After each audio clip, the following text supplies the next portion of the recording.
Cajas automáticas. ¿Dónde más?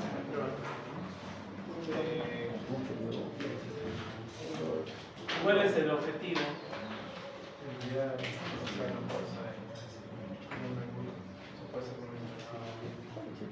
No.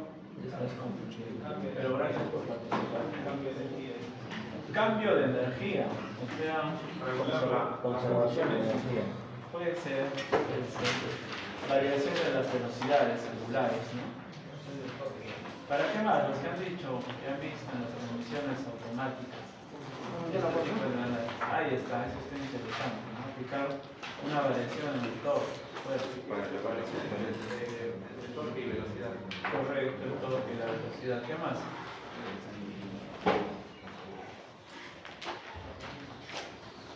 La posibilidad de generar un retorno en el sentido del movimiento, invertir el movimiento, ¿no? ¿no es cierto?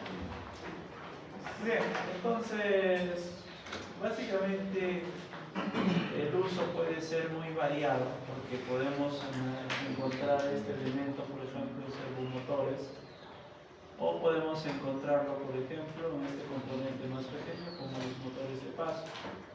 El objetivo de estos engranajes planetarios es poder trabajar con elevadas relaciones de conducción. ¿Cuál es la característica de un servomotor? Mecatrónicos.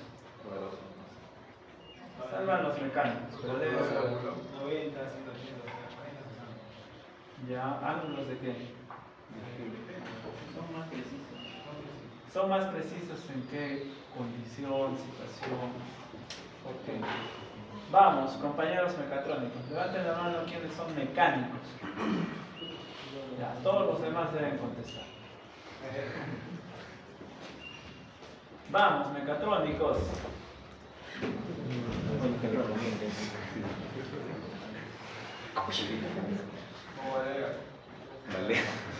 Esa posibilidad que tienen este tipo de motores de controlar el giro, de controlar la velocidad, la rotación. Porque ¿qué es lo que pasa si yo tengo un motor eléctrico? Un motor eléctrico que tiene su placa, tiene una cierta potencia, tiene unas RPMs, pues varía sus revoluciones. La salida siempre va a ser la misma. Pero hay otro tipo de motores que me dan esa posibilidad de generar esa variación. ¿Sí? Muy importante para controlar las salidas, ¿no es cierto? ¿Sí? Variar las salidas. Listo. Entonces, como también ya lo han mencionado, esto es parte de algunos vehículos que tienen los sistemas de transmisión automática, que me imagino que también lo han tocado. Mi tema no es automotriz netamente, así que no vamos a detallar. Lo importante es conocer aquí la relación cinemática que existe entre los componentes que involucran este sistema de engranajes planetarios. ¿Sí? Todos han llevado automotriz, ¿no es cierto? Todos conocen esta parte. Y si no, les dan una ley. Así como han hecho el curso virtual, virtualmente van a leer. Muy bien, entonces vámonos a la parte importante, a la parte que nos agrada como parte del curso, el análisis cinemático. Pero para hacer un buen análisis cinemático yo necesito conocer las partes, ¿no? ¿Ya se acuerdan ustedes por qué es que se denomina estos sistemas como sistemas de engranajes planetarios? Ranillo. Porque quieran Correcto. Como un satélite. ¿Qué más? ¿Quién me vende la idea? Voy a comprar hoy día ideas. Cambian de dirección, ¿no? Cambian de dirección, que es una función de facilidad. Quieren el mismo eje. Todos quieren a una misma orientación Ya. Pero ¿de dónde viene este nombre de planetario? del sistema planetario. Del sistema solar, ¿no? El sistema solar, Todos por quieren algo se llama nosotros. sistema solar, ¿no? Porque tiene un elemento que es el principal. Para nosotros, ¿cuál es el elemento principal? La planeta. El engranaje Planeta, motriz. ¿Sí o no? Sí. Ahora, que la rotación puede variar y el engranaje motriz puede ser otro. Vamos a ver por eso. Pero se entiende que yo tengo un elemento principal que es el que me va a dar esa relación de transmisión inicial, ese movimiento, giro, esa potencia inicial, ¿no? Eso lo vamos a conocer a ese engranaje como el planeta o el engranaje Sol, ¿no? Principal. Después tenemos otros engranajes que giran alrededor de este engranaje principal, que se conocen como satélites, ¿verdad? En el Sol, ¿cuáles vendrían a ser los satélites? En la Tierra, ¿cuál vendría a ser su satélite? La Luna. La Luna. ¿Sí? Bueno, entonces esto yo creo que queda claro. ¿Sí? Tenemos engranajes que cumplen la función de transmisión, ¿no? Porque si este es el motriz, este se convierte en conducir, pero a su vez este transmite la potencia a un tercer engranaje. Que este engranaje es el que aloja y da una guía para los satélites. Hablamos del engranaje corona. ¿Sí? Finalmente, el último componente es el que alberga a los engranajes satélites, el portasatélites. ¿Sí? Entonces, partimos del reconocimiento de cada uno de los elementos de este sistema de transmisión de potencia, porque más adelante vamos a ver algunos casos, ¿sí o no, señor Chan? Los casos que ha descrito su compañero, mediante los cuales vamos a ver las posibilidades de transmisión de potencia. ¿Correcto? ¿Hasta ahí? ¿Está claro? Abril. ¿Está claro? ¿Por qué no contesta? Sí, está claro. Listo, entonces aquí tenemos un videito. Actualicé el link del video porque teníamos otro en su diapositiva anterior que ya ha expirado. O de repente ha sido mal tirado. Así es que la diapositiva está. En esta diapositiva tiene la historia que les he contado sobre las partes y lo que se viene a continuación en el video. Es que si no le entendí a mi profe, repaso, ¿no? Porque soy también conocido como... ya, eso lo ven con calma ustedes, ¿sí? En su casa. Mañana, que no van a hacer nada, mañana lo ven. ¿Mañana hay clases? No, sí. No, tienen que revisar. Bueno, yo no suelo tomar las preguntas teóricas. Si es que no entienden todo lo que viene a continuación, necesitan volver a revisar. ¿Sí? Muy bien, entonces hablemos sobre el funcionamiento y sus condiciones de operación. Primera condición, primer concepto que vamos a manejar es el de reducir la velocidad. ¿Cómo yo genero la reducción de la velocidad? A ver, entiéndanme cómo es que está descrita esta diapositiva para que la puedan entender si es que hacemos un repaso. Si yo voy a generar una reducción de velocidad, ¿qué debo de tener? La corona debe estar fija. Mi corona está pintada en color rosa, color favorito de algunos de ustedes. Movimiento o giro en el Sol. ¿Cuál es el Sol? El eje. Atrás, ¿no? El engranaje que está al fondo. Entonces, es el engranaje motriz. ¿Sí? Entonces, si hasta ahí, solo leamos hasta ahí. Si yo tengo este engranaje fijo y tengo este engranaje móvil, ¿qué es lo que sucede? Se va a mover todo el satélite. Si se mueve el satélite, dentro del análisis cinemático que nosotros ya conocemos, ¿qué tengo? Tengo la velocidad de entrada, la velocidad salida. Perfecto. ¿Cómo saco esa velocidad, señor Kelly? Número de dientes. Listo, puedo contar los dientes, ¿no? Ah, listo. ¿Qué más? El diámetro de dividir.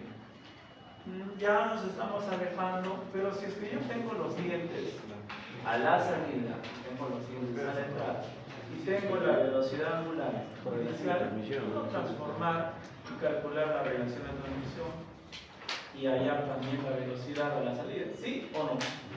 Sí. Vimos un ejemplo simple. Ahora, hay una relación entre este engranaje planetario y la corona. Sí. Claro. ¿Puedo calcular esa relación? También.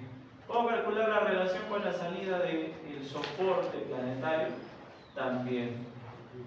Entonces, bajo el principio que hemos visto en la relación de transmisión, en ese ejercicio tan simple y sencillo, podemos de igual manera hallar las relaciones sistemáticas. ¿Sí? Entonces, estamos viendo un primer caso en el cual yo tengo una velocidad de entrada, tengo condiciones iniciales y puedo encontrar la condición a la salida. ¿Sí? Para este caso, haciendo el análisis, haríamos una reducción de la velocidad. ¿Cuál es la ventaja? Aumento de torque. Ahora, ¿puedo hacer lo mismo en sentido contrario? ¿Sí o no? ¿Qué dice? ¿Qué dice el público? Claro, puedo hacer lo mismo. Igual, puedo mantener fija, la corona, puedo tomar velocidad, potencia, energía aquí y obviamente, ¿qué es lo que va a pasar con el engranaje motriz, el sólido? ¿Qué va a suceder? No. Voy a mantener fija la corona.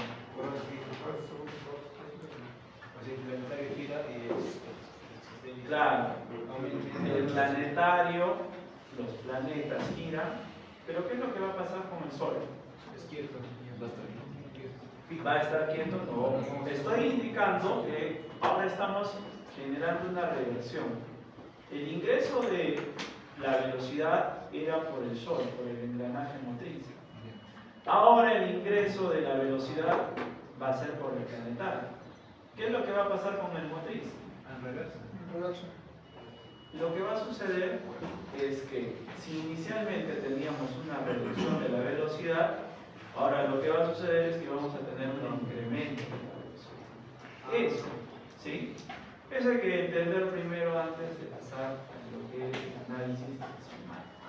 Bueno, el análisis de la cinemática tampoco es muy difícil. Siguiente caso. Multiplicador de la velocidad. Corona fija. Movimiento o giro en la salida o el soporte de los planetas. Lo que estábamos hablando hace un instante, ¿no? Se obtiene mayor movimiento en los planetas y sobre todo ¿dónde? Aquí, en el Sol, en el engranaje principal. ¿Sí? Lo que hemos hecho es invertir la entrada con la salida. Ahora, aquí, si bien gano velocidad, voy a tener una desventaja. ¿Por qué? Porque voy a mover estos 4 elementos para que estos 4 generen mayor velocidad. Y al mover estos 4 elementos unidos por este soporte planetario, voy a necesitar un mayor fuerza. Inversión del giro. No, lo que estábamos mencionando al inicio. Ese hecho de generar una marcha en el proceso, una reversa. El soporte del planeta lo voy a mantener fijo. Si este soporte lo mantengo fijo y el elemento motriz va a ser este engranaje, ¿qué es lo que va a suceder? Los planetas van a girar, ¿correcto? Pero el sentido de giro de la corona va a ser el mismo que el de los planetas. Y este sentido de giro del elemento motriz es un sentido inverso, contrario. Si uno va en sentido horario, el otro va en sentido horario. ¿Correcto? Y mi corona la voy a mantener móvil. ¿Eso qué quiere decir? Que el sentido de giro del elemento motriz en comparación con el sentido de giro de la corona van a ser inversos. Esas condiciones hay que tenerlas presentes. Y de ahí pues es de donde nace la reversa en los automóviles. Ahora, ¿qué es lo que pasa en los automóviles? En los automóviles estos engranajes planetarios yo los puedo encontrar uno enseguida del otro, a este lado, ¿no? A la salida de este soporte del planeta. Entonces, ¿qué es lo que pasa? Si yo tengo una primera reducción de velocidad, supongamos de 1 a 4 en mi salida, y conecto un engranaje o un sistema planetario idéntico al costado, ¿qué voy a obtener en la salida, en la segunda salida? Una mayor reducción de velocidad, ¿no? Hagan de cuenta que estoy duplicando este sistema. Uno igual y lo estoy pegando aquí al costado. Claro, va a haber mayor reducción, ¿no? Va a haber una reducción exponencial, pero todo el análisis es central. ¿Eh? Muy bien, entonces analicemos cada uno de los casos que se han mencionado. Muy bien, con respecto a los componentes para arrancar el análisis cinemático de este video. Se entiende que tengo aquí los componentes, ¿verdad? Primer componente, el Sol, el engranaje motriz. N1, velocidad angular de este. Segundo componente, planeta, ¿no? Claro que en la gráfica anterior tenemos 4, ¿no? ¿Acaso lo vamos a verificar aún? El análisis para cada uno de los 4 es el mismo, solo hay que analizar. ¿Cuál sería el soporte del planetario? ¿Está ahí dibujado o no está? N4. N3. ¿Cuál? Les estoy avisando que N4 es la corona. ¿Sí? Ahora, no está implícitamente el gráfico, ¿no? Pero se entiende que estos elementos tienen un punto de conexión. Y ese punto de conexión me va a generar una huella, ¿no es cierto? ¿Sí o no? Entonces, tengo el soporte del satélite o el portasatélite. Si nos damos cuenta y utilizamos una formulita que hemos visto la semana pasada, me parece, para el cálculo del diámetro primitivo en función del módulo y la cantidad de dientes, esta misma ecuación se utiliza para cada uno de los componentes. ¿Sí? Componente 1, planeta. Diámetro 1. ¿Se entiende qué es el diámetro del planeta? Y obviamente estamos poniendo algunas referencias como centros de giro y centros instantáneos de giro. ¿Correcto? Diámetro 1, el módulo. Si se dan cuenta, algo de lo que he comentado al inicio de la clase. Los módulos son distintos. Estamos hablando de la transición de un mismo elemento. ¿Perdón? ¿Cómo dos? Cuando tienes dos sistemas distintos. Acá solo tienes un sistema. ¿Sí? Un mismo sistema. Muy bien, entonces, el diámetro módulo por cantidad de dientes. Diámetro del satélite, módulo por cantidad de dientes del satélite. No varía absolutamente nada. Con respecto al portasatélite, ¿cuál vendría a ser el diámetro del portasatélite?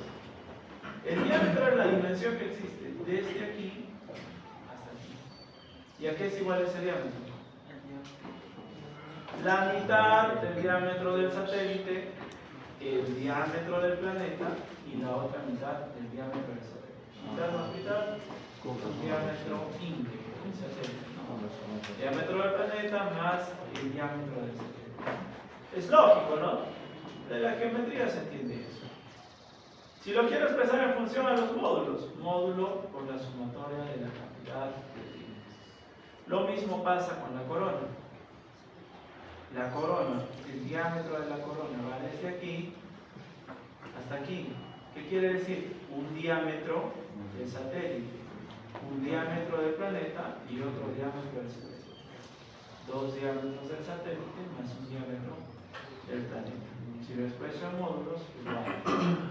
Dientes del planeta más dos veces el velocidad de dientes de los satélites. ¿Se han dado cuenta que no varía absolutamente nada? Sigue siendo el mismo análisis, ¿sí? Solo aquí estamos interpretando la geometría. Correcto, todos tienen un sentido de giro, ¿sí? Hasta el momento no estamos analizando ninguna condición específica. Engranaje, planeta, motriz, sentido de giro antihorario, revierte el giro para el satélite, sentido de giro horario. La corona, si es que estuviera fijo el portasatélite, ya vamos analizando las condiciones, ¿no? Va a tener el mismo sentido de giro que el satélite.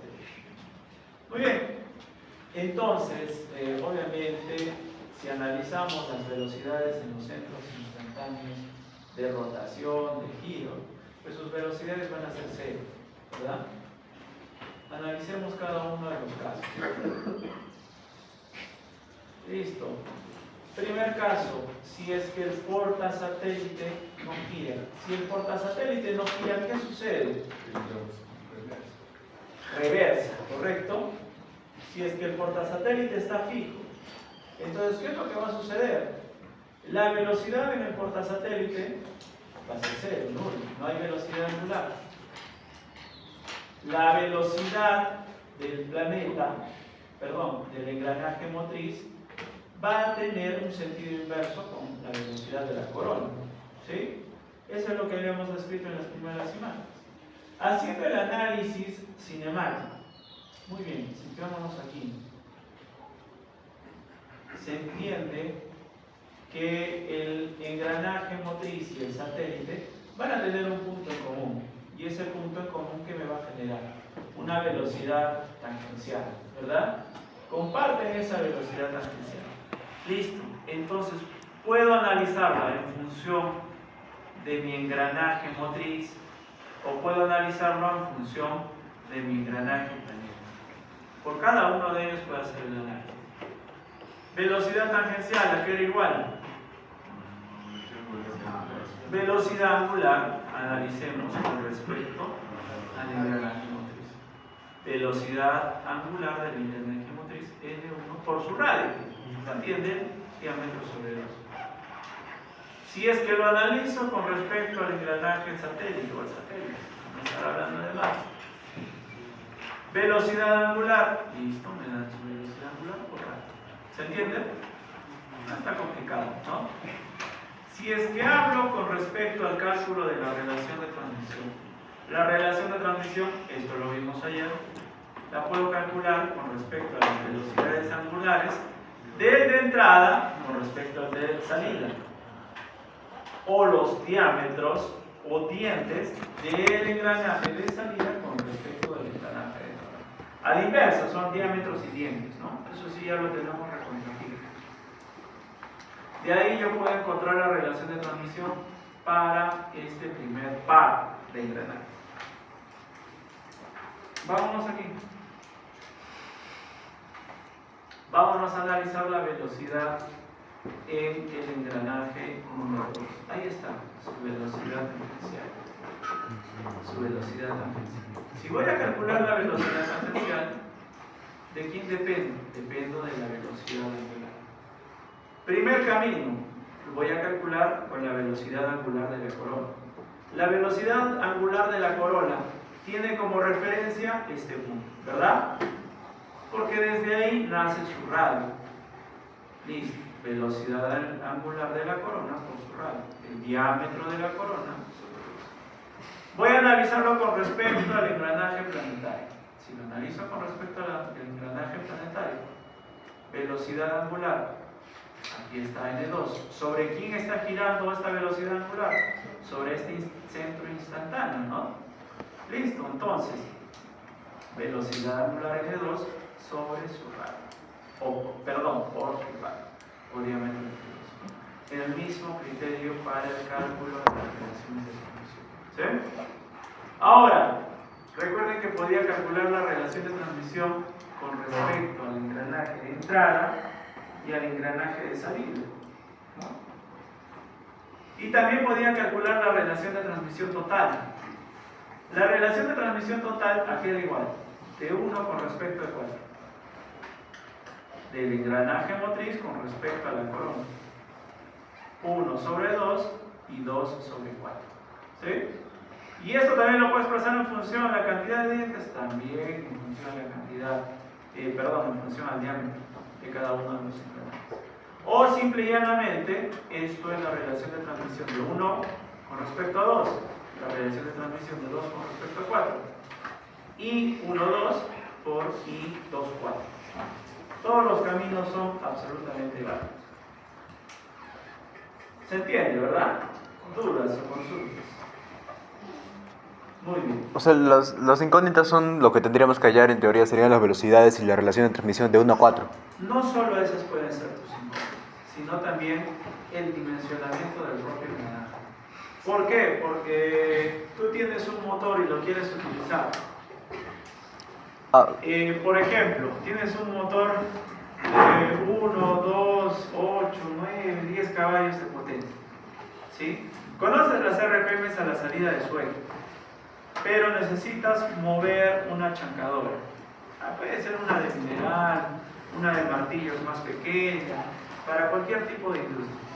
Por ejemplo, yo lo que tengo, o lo que tenía una especie de chancadoras que funcionaban con motores de 9 y 10 HP.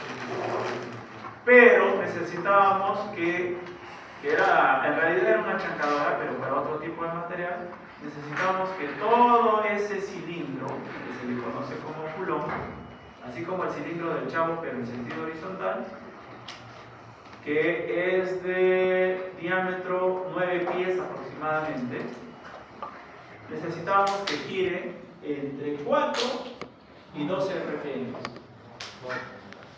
Porque obviamente las chancadoras utilizan el efecto mecánico, ¿no? La fricción, el choque, el golpe, para que puedan hacer su trabajo. Entonces yo trabajaba con un producto degradable, y ese producto, cuando le ponías en la etapa inicial del proceso 8 RPM, se hacía más. Necesitabas entre 2 y 4 RPM. En una etapa intermedia necesitabas entre 6 y 8, y en una etapa final entre 9 y 12 RPM. Entonces necesitabas un sistema combinado, o simplemente tener un fulón para cada proceso. Pero conoces la entrada, que es el dato, lo que dice mi compañero Emilio. Conoces la entrada porque tienes el motor eléctrico. Y conoces la salida, tienes una corona. Y esa corona necesita generar esos RPMs que les he comentado, ¿no? Entonces, tú puedes ir dimensionando todo el sistema de reducción. Y para ir dimensionando vas arrancando desde el motriz, ¿no? El conductor, y te vas al conducido. Y así sucesivamente, dependiendo de las etapas que necesites tu sistema. ¿Sí? O sea, no necesariamente las incógnitas van a ser la relación de transmisión o las RPMs, sino también puede ser el diámetro y la cantidad de veces. Eso lo complementan con el diseño de elementos de máquinas. Acá solo estamos enfocados en lo que es la cinemática.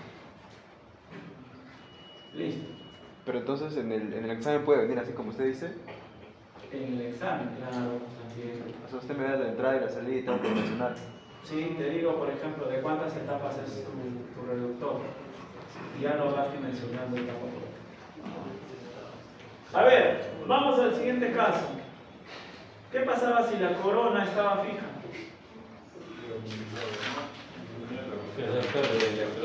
Correcto, reducía, ¿no? La velocidad. Listo. Entonces, se entiende que si la corona está fija, no tiene velocidad, no hay